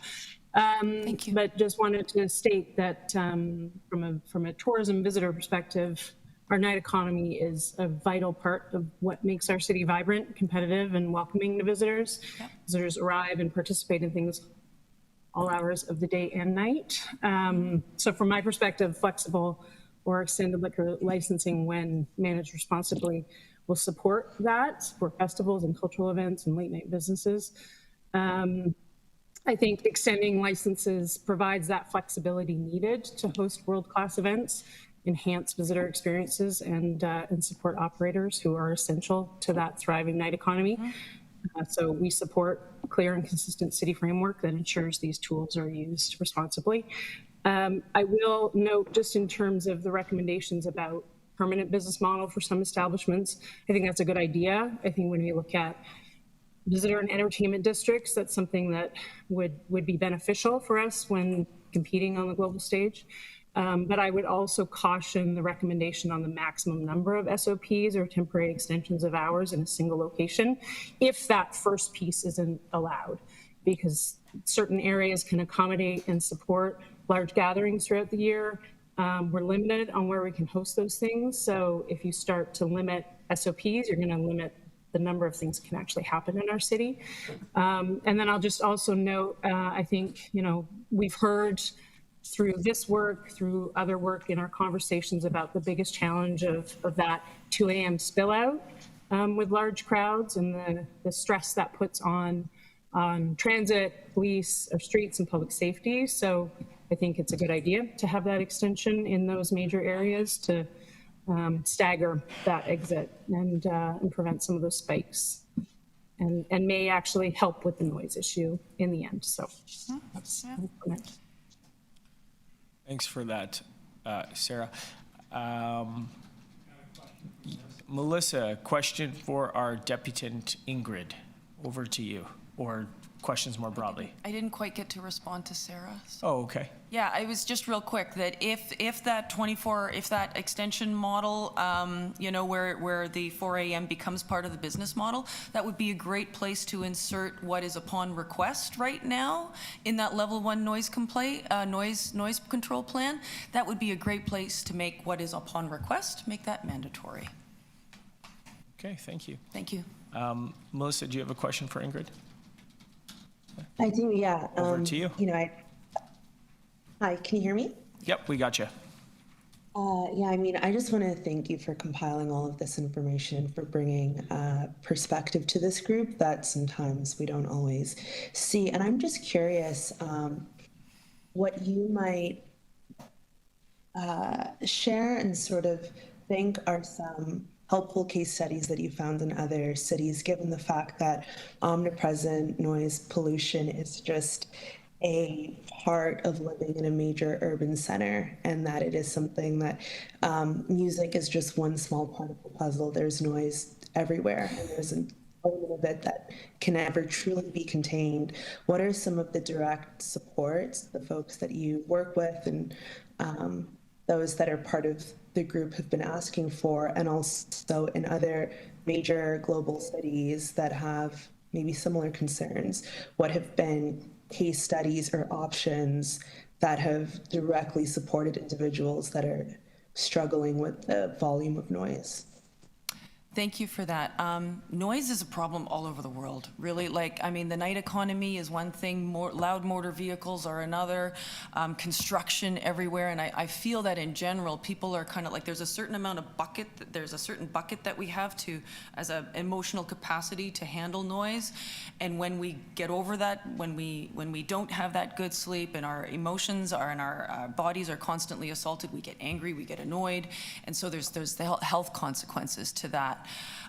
In terms of, so that's a problem all over, and some cities are doing things differently.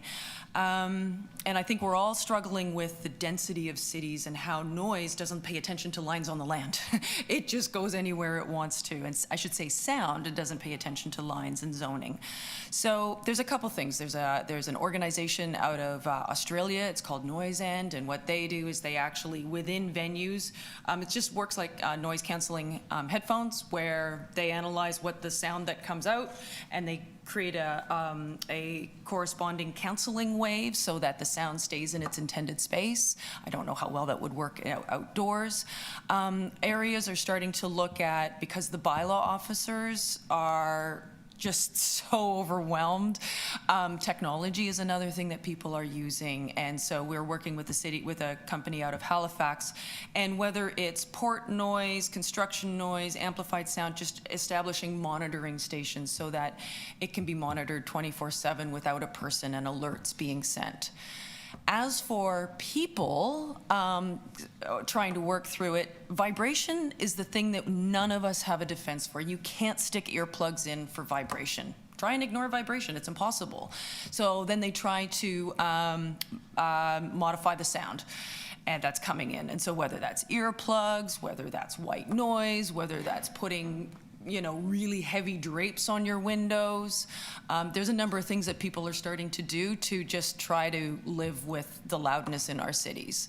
I would just say that we're trying to raise awareness of noise pollution, and that once we raise awareness and we start to measure it, then we can overall start to reduce it. And I really believe that if people weren't being subjected by loud vehicles all the time, construction, that there's breaks, we would actually have more patience and capacity to absorb people noises, the good sounds of kids playing in playgrounds and live music. I think we would have more capacity for that, but we're just kind of tapped out. So thank you for that question. I hope I answered it enough. Thank you, Ingrid. Thanks, Melissa. Any other questions for Ingrid? Okay, not seeing any. Thank you for your deputation. We'll bring it back in committee. Do we have any questions for staff? Kristen.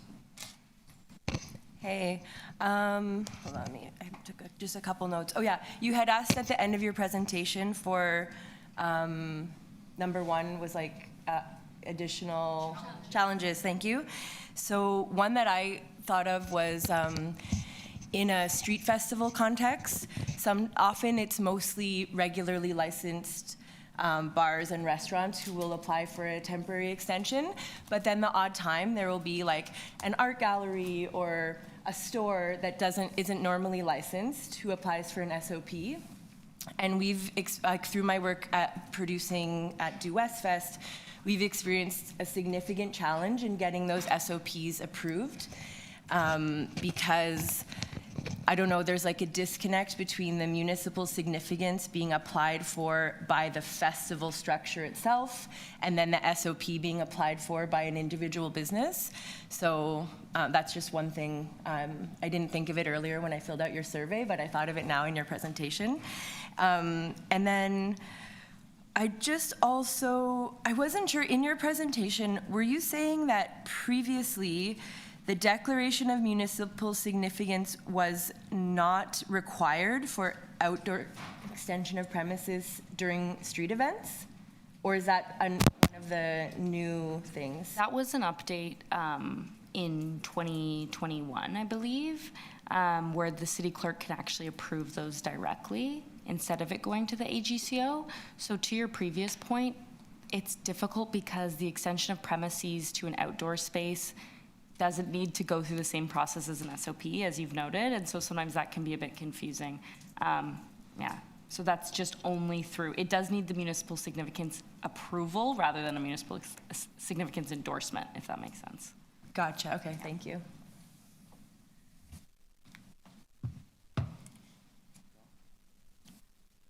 I don't want to be uncharacteristically positive and sportive here today, but I will say exactly.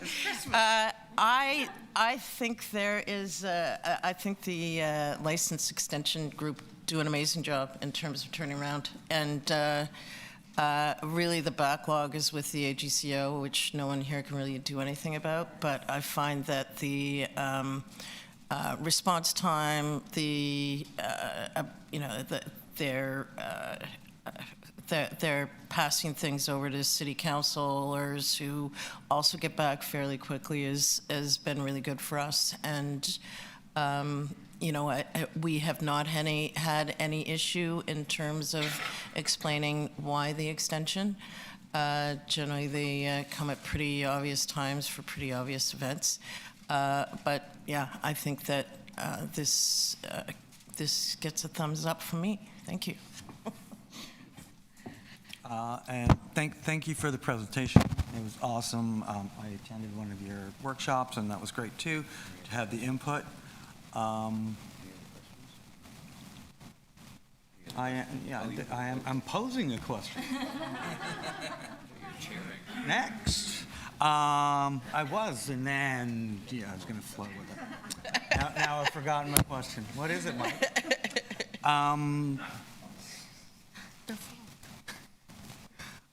Again, I'm reiterating, the process has improved somewhat over the last few years, so the engagement with the city and understanding what we do when we do it. being good operators is great. And thanks for the input and moving all this forward to streamline it. Great, thanks. If you think of the question, you can always email us. Just a really quick comment, just to second what Lisa said, just in case my comment came off. I also agree that usually the bigger issue is with the AGCO and just the seeming disconnect between the two. So thank you for the work. Terrific. Okay, Johnny with a question. Yeah, thanks to staff for the presentation. Can everyone hear me okay? Yeah.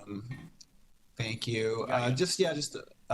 Back echoing Kristen's question or comment about additional challenges. This may be a policy question that's in the wheelhouse of the AGCO, but I'm wondering if the city would consider recommending a policy change to allow nonprofit SOP applicants to also apply for liquor extensions to 4 a.m.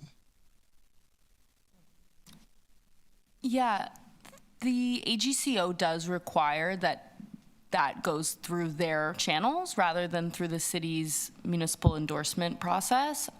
It is something that has been discussed internally, so we'll definitely consider that feedback.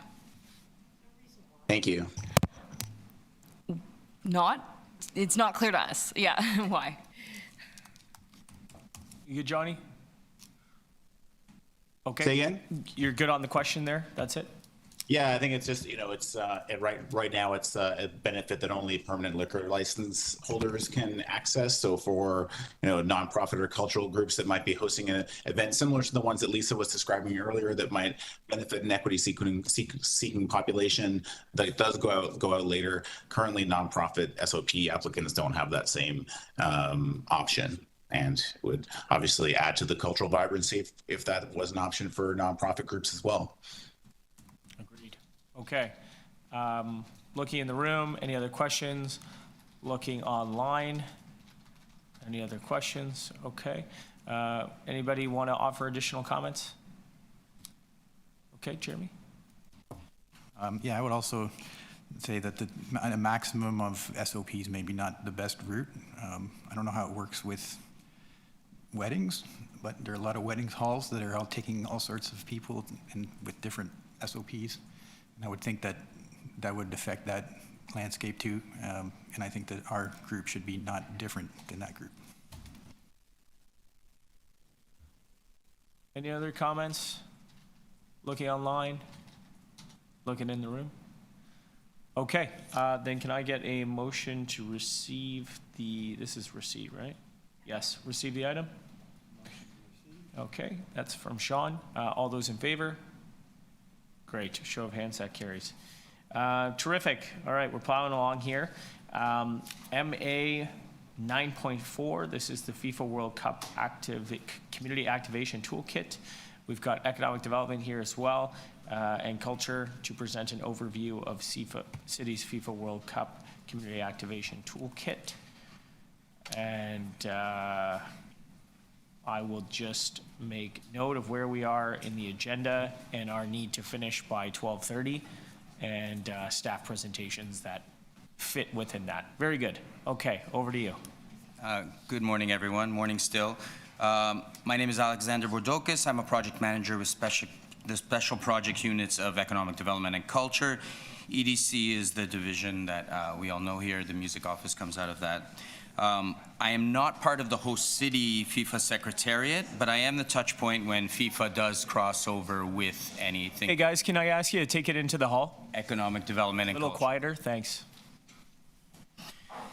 So today I'll be sharing an overview of the Toronto FIFA World Cup 2026 Community Activation Toolkit, a resource designed to help communities, businesses, and cultural organizations engage with the tournament in creative and compliant ways. I'm going to forego the visual aids in the interest of time.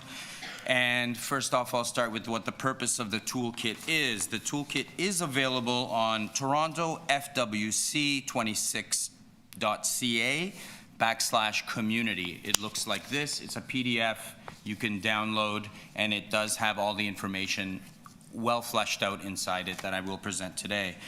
It does help organizations activate their communities during the tournament. It provides guidelines, ideas, and resources for safe, inclusive, and compliant engagement.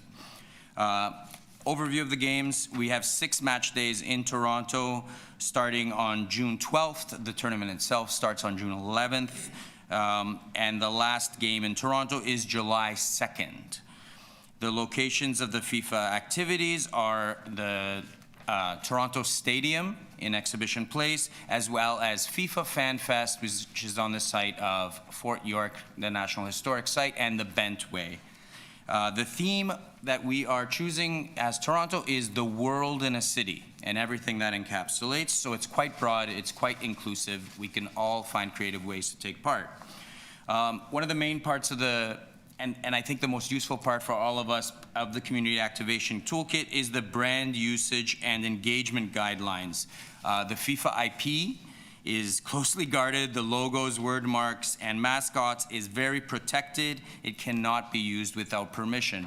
And, you know, everywhere we are seeing, including in our grant applications, people sort of skirting the line.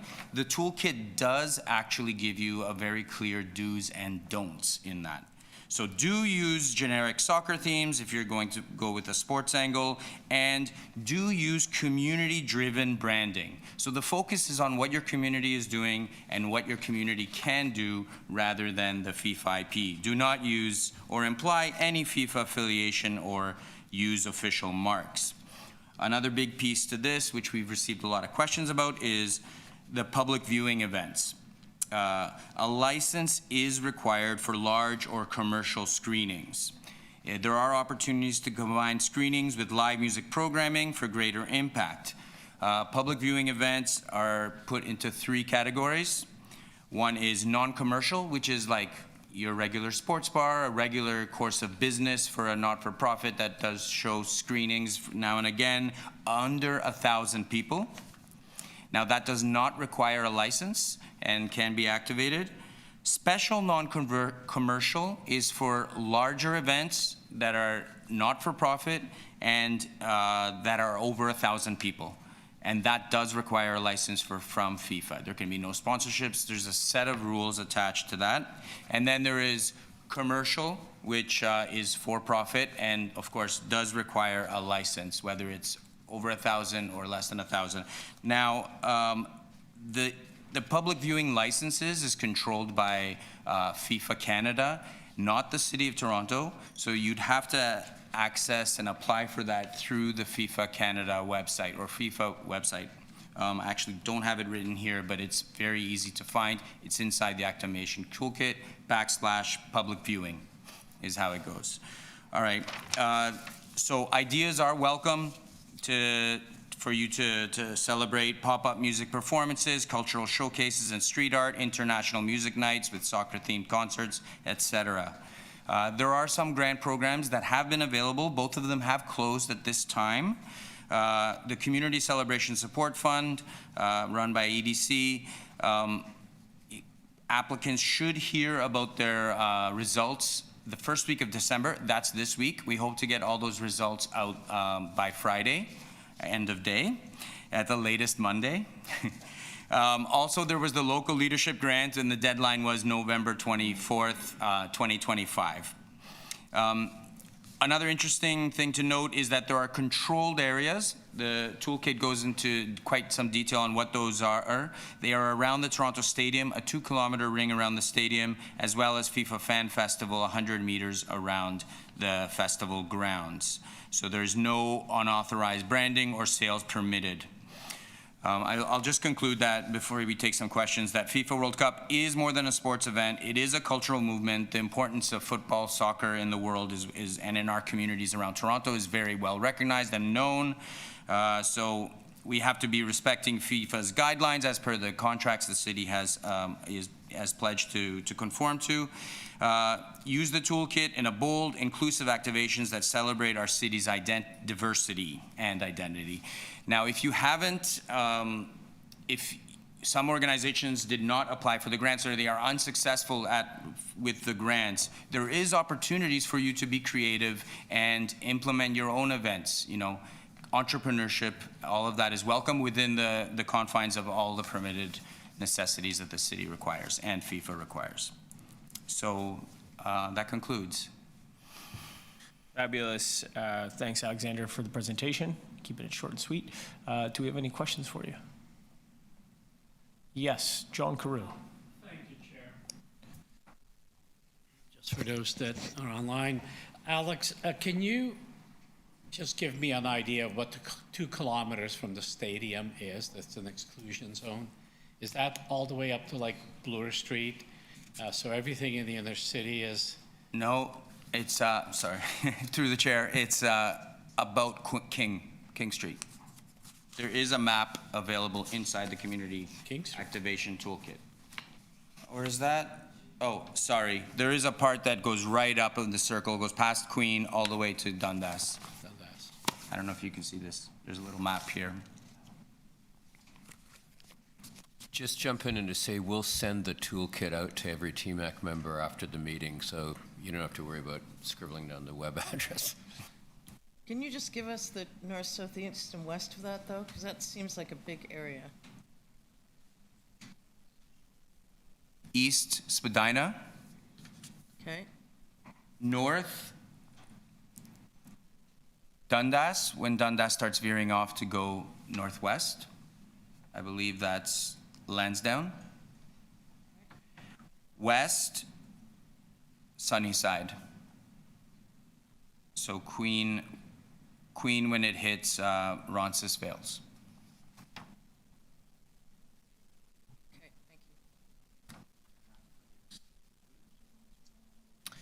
Can you, I think it would be helpful, Alexander, just give us a couple more sentences on that. Everyone has a couple. So exclusion zone. So exclusion zone, I'll read it directly from the toolkit through the chair. It's not an inclusion zone. It's the opposite.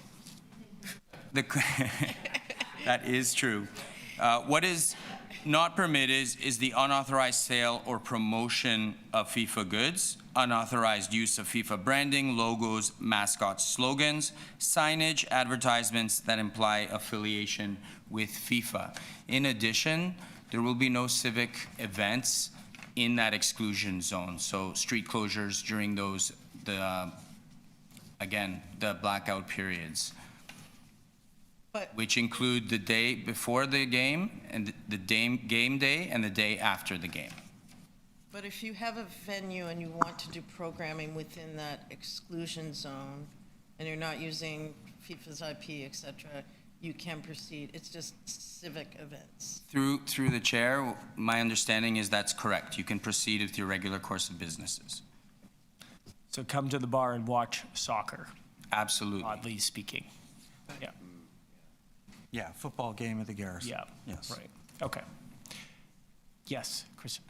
And just and then I see Umair online. I'll come to you after. And just to clarify the date, so that would mean from June 11th until June 3rd or July 3rd? That is correct. For the exclusion zone, through the chair, that is correct. Okay, we'll go Umair and then Sarah. Thank you, Mr. Chair. Hi, Alex. Thanks for the great presentation. Quick question, specifically around the Fan Fest. So it's a two-part question. Firstly, who's running the Fan Fest? I don't know if that's been announced or if there is an upcoming announcement. And the second is there ECDEV's role in helping community presenters or community organizations in the city to engage with Fan Fest itself? Through the chair, the FIFA Secretariat is in charge of FanFest. As of this day, today, the vendor who will be animating, who will be producing FIFA FanFest has not been announced. My understanding is that they're in some final negotiations with that vendor. And until then, it wouldn't be appropriate for me to comment. I can say that during a staff report on March 3rd, the Secretariat did say that key strategies for the delivery of the event include strategic and proactive community outreach and engagement plans to not only inform community stakeholders, but to promote involvement by Torontonians in all programmatic areas.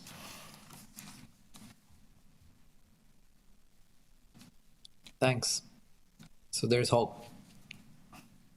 Okay, good. Thanks for that, Umair. Sarah Jarvis, I think, had a question.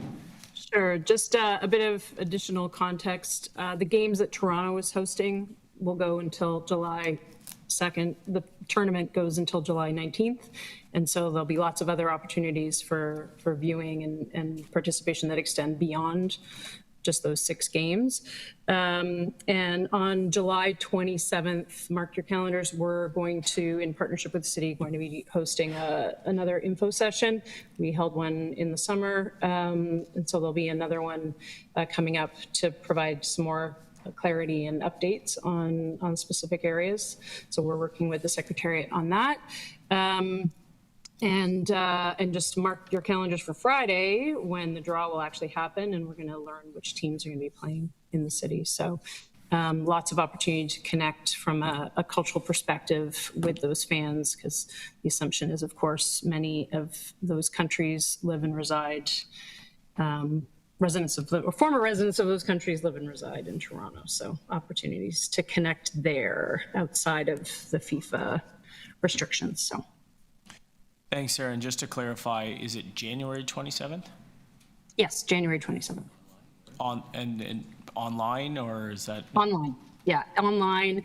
If you subscribe to Destination Toronto's newsletter, you'll get the invitation there. I'm sure we'll be working with ECDEV on making sure that that's in the city newsletters as well, and we'll ensure that this group gets that information as well. Terrific. Mike Tanner's offered to port that out to everybody also and amplify that on the committee. Thank you, Mike. All right.